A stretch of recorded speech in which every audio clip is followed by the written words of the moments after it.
Hello everyone, this is Elvert and welcome to my short tutorial, not necessarily tutorial, but my settings for this game, D-Day Enhanced. Uh, Here, let's just get right into it. I'm trying to do this all in one take. So, you're right here, right? You're right here in this screen. Just go to System, go to Settings, Sensitivity right here. We're just going to go from top to bottom. Sensitivity right here determines how fast you turn, and also some other things like the tank weapons and stuff like that. Scope stabilization and weapon stabilization. When you use your weapons, you press and hold the left trigger, and it'll get into the stabilization state. Invert Y, yada yada yada, and everything else right here. You guys can play around with. It's all personal preference. Streamer settings, though, if you guys don't know what streamer settings is, it just turns off everybody's nameplates. That's about it. But most importantly here, we're going to VR options. VR options, right here you could actually adjust your weapons, especially if you have a stock and whatnot. Or if you feel like the weapon's a little off, you could always rotate your weapons and position them however you'd like. Movement speed, I would recommend movement speed all the way up. Blinders all the way down. Also turn off this use blinders setting right here. Grenade throw strength. Grenade throw strength is for a realistic grenade throw.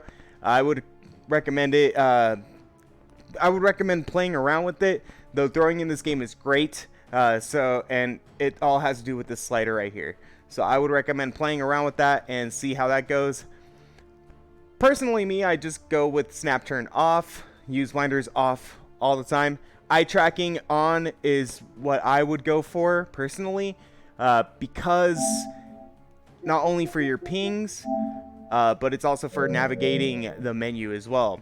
And by pings, while you're in a game, you could actually press the R3 button for a ping system for your teammates. It's super cool, and you could use it for eye tracking. Play mode, I play on standing, but play around with it. If you're playing seated, I would go seated, standing, whatnot. Grip. This one is personal preference right here, but I would go press and hold.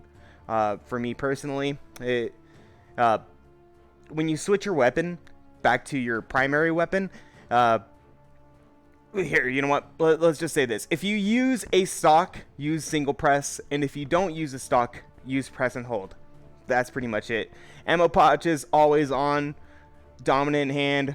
I'm a righty. Cinema mode, even though it says on, I would don't play around with it unless, like, it's really hard to explain what that mode really is, but it's for extreme motion sickness. It's like playing a 2D screen but in VR. It's like breaking the fourth wall in a way. And refresh rate, there's multiple different settings that you could do. I would keep it at auto, but play around with it, see what you like. And here's the controls. Alright guys, I'm getting out of here. I wanted to do all this in one take, super quick, super easy. Thank you very much for watching, and until next time, or actually, I'll just see you in the battlefield. Yes. Peace out.